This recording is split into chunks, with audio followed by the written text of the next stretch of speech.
ఇలా రోటి పచ్చడి చేసుకుందామండి. ఫస్ట్ రోల్ శుభ్రంగా చేసుకొని ఎండు మిరపకాయలు వేయించినాక రోల్లో వేసి మంచిగా ఉప్పు వేసుకోవాలి.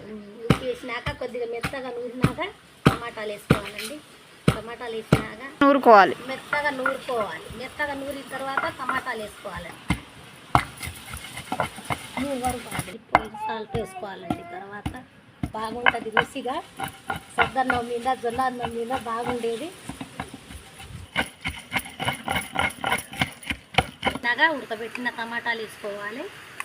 బాగా నూరుకోవాలి. వేసినాక సరిపోయిన ఉప్పు చూసుకోవాలి. బాగా మెత్తగా అయినాక ఉల్లిగడ్డలు వేసుకోవాలి. ఉల్లిగడ్డలు వేసుకున్నా. ఇప్పుడు